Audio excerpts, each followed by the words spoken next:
Hey, I'm Colin Martin. It's time for another edition of Hump Day Highlight. We have got one of the best guys around, really, truly a great guy, Jason Bass. If you live in Peachtree City or you have been to Night Market, you may not know who Jason Bass is, but you have been to his brainchild because he's the guy who invented Night Market along with another great group of folks who helped him do it. Jason, welcome to Hump Day Highlight. Hope things are going well for you.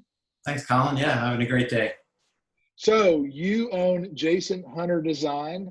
Tell us about that. What do you do for a living when you're not doing Night Market?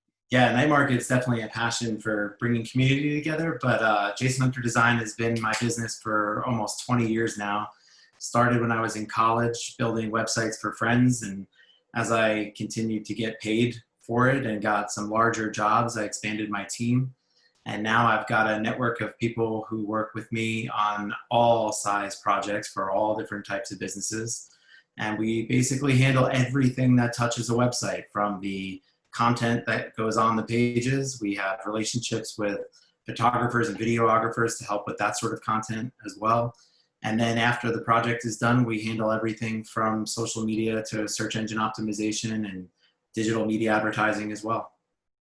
So I've heard from a lot of businesses that the COVID-19 pandemic has been a damper on business, but I'm probably guessing you've been as busy as ever since you're in the website business during this time. Busier than ever is definitely the appropriate way to say how I feel right now. I've got a great team, and there's really no amount of work that has ever bogged us down. We just have to organize ourselves and stay on top of things. And the amount of projects that have come in over the last couple of months has just been unbelievable. And in some cases, it's businesses pivoting, trying to figure out how they can make money to stay in business. A lot of it is new work, people who have ideas that they've never had an opportunity to put the time and effort into. Now they might not be working full time or working from home and thinking that they can kind of do something, spin it up on the side. You know, I think people are scared not knowing what's going to come, so they're putting all their eggs in a basket that they were too afraid to do at any other time. Sure, that makes a lot of sense. So can you tell us any website that you've done or a couple that you've done that you can, if anybody's interested in seeing what your work looks like, where can you send them? Yes, one of the most exciting projects I've been working on actually has been a client of mine for many, many years. They're a winery up in New Jersey, Lorita Winery it's called. And I actually love telling the story because their grounds are beautiful. And we went there for the first time and saw how much unused property they have. And kind of reminds me of Pinewood Forest. You know, you just see this big open field and you're like, how can we use this? So as a winery, they were doing, small amounts. I don't know how many cases a year, but we saw this property and we thought, if you start opening this up to the public for events, you could require people to buy your wine while you're here, and you'd be selling much more than that. And that morphed into food trucks and live bands. And if any of that sounds familiar, you know where the idea for Night Market came from. Yeah. But during COVID times, the New Jersey governor, as he should have, and like many others, said no large-scale events. So they had to quickly pivot and offer curbside pickup for wine for people to place online. And then the rules started getting a little bit looser, so they were able to actually have designated tables on site. And so now we had to go from selling just wine on the curb to selling tables, like a open table type of situation. But they were required to buy a bottle of wine in order to reserve the table. And then it morphed again and again, and now there's multiple zones of seating throughout the property, and people can come on, and it's sort of like Ticketmaster, where your seat is only available for 5 minutes, and then it goes off to somebody else. And it's been a really exciting project to work on, because every day it feels like something new changes, COVID related, and we have to adapt and figure out a way to make it still work for them. So did you make them pay you with cash or with wine? Cash money. If I was still in New Jersey, actually there's laws against them mailing wine outside of New Jersey. Right, I don't know why. I get wine shipped to me from California all the time, but New Jersey has different laws. But I would have considered a barter arrangement with them if that was made available to me. Yeah, funny. So we're going to come back to that word you just said, but I wanted to ask you something. Your name's Jason Bass. Your company's Jason Hunter. Who's Hunter? Why is he in your company? What's the story Yeah, there? who is that guy? Uh, Honestly, when I was in college starting my business, I just thought I needed to sound bigger than I was. I thought people would take me more seriously if I had a partner. So I used my middle name, and that's where Jason Hunter came into play. Now that I've got such an incredible team of people working with me, I tend to go by JHD, but officially it is Jason Hunter Design, and Hunter is my middle name. Yeah, well, so let's talk. You mentioned barter, and I know you have done a lot of bartering, belong to a couple different networks. The chamber just launched a barter. Tell us about what took you to bartering. Why is that so attractive to you? Sure. So back actually when I was in college, Comp USA was still in business, and I was there just browsing because computer dork. What else do you do? And they had I don't even know what model it was at the time, but they had a very large monitor of a Mac set up on this little end cap, and I went and I was like, "What does my website look on this?" And there was a guy standing behind me looking to use the same computer, and he said, "Oh, you do websites?" And we got to talking, and he said, "I'll hire you right now if you'll accept barter." And I was like, "What are you talking about? What is this?" And as shady as this sounds, we went out to his van in the parking lot, and he pulls out this binder and starts flipping through pages and pages and pages of all these other companies that are part of this barter network that he was introducing me to. And the concept was that this guy sells Victorian lampshades. That is not my style. I'm not interested in Victorian lampshades, but I was willing to invest my time in building this website for him because I could turn around and use I'm putting money in quotes here, I could use that money with any of the other businesses that were in this binder. So I'm looking through the binder and I'm thinking, wow, there's an accountant, there's restaurants, there's I was in college at the time, so lawn services weren't a thing that I was concerned about, but auto body repair, because you're in college, you have a cheap car, I needed work done all the time. So I'm thinking, this makes a lot of sense. So that's how I was introduced to it. I am no longer part of that barter company, but I moved on to 3 others. Now I currently am a member of one out of New York, which I am having a really hard time using my barter dollars because they're so far away. So when you introduce this here locally, literally in my backyard, I'm thinking this is perfect, because even the one that's based out of Atlanta, while I love them as an organization, everything's up on the north side. This doesn't exist down here on the south side. So I was really excited when you started talking about it. I'm definitely a huge advocate of bartering. I think that people, dating back before currency, people were bartering with each other. But when you just do a direct trade with somebody, there's no one keeping tabs on the value. There's no one keeping you in check. And what's worse is there's no one who can make sure that you pay your debt, right? I mean, if I hire somebody to come to my house to do I'll use landscaping, and he does what he says is $5,000 worth of landscaping.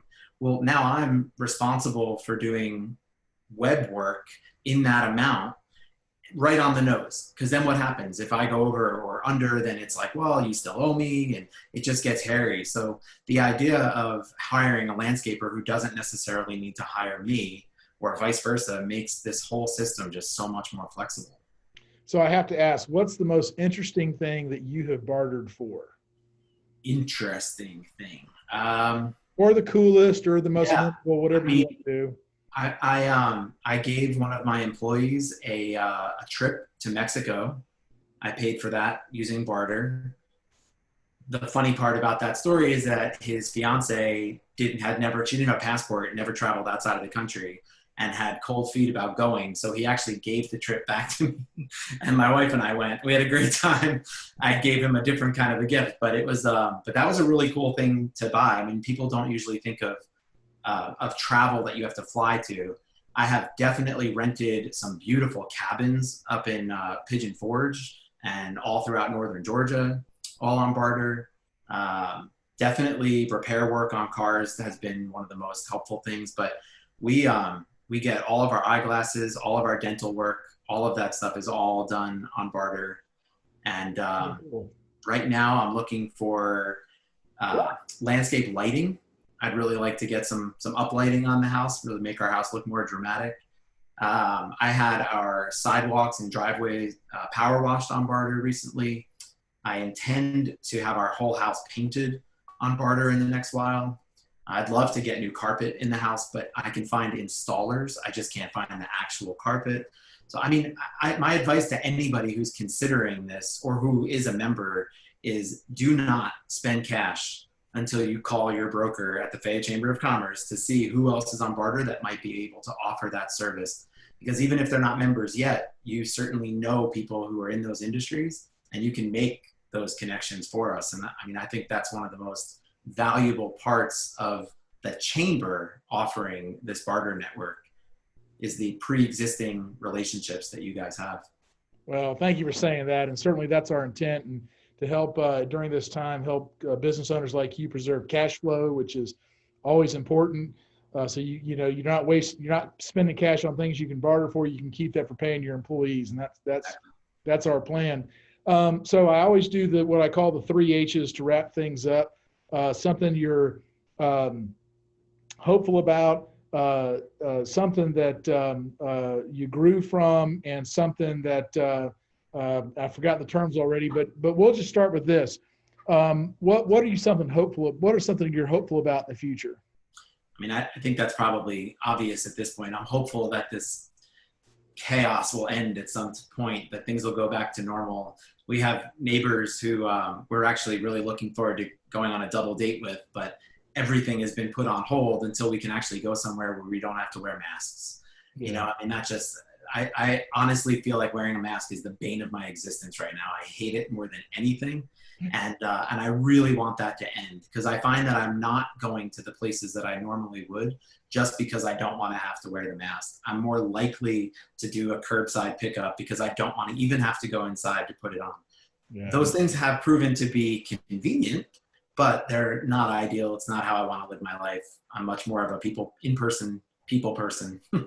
Yeah, I would agree with that. So what's a highlight from, we'll just stick to your career at this point. What's a highlight from your career that you're particularly proud of? Ooh, close to 20 years, there's been a lot, but I'll say every time I find myself in a position to hire somebody else is a growth. It brings on growing pains. And every time you get through that, it's something to be really proud of. One thing we didn't mention is that I'm also an entrepreneur on the side, right? I mean, I love my business and I love working with entrepreneurs, but I'm also working on a project called Brewery Hours, which is an app. It is not the first app that JHD has ever produced, but it is definitely the first app I personally have ever financed.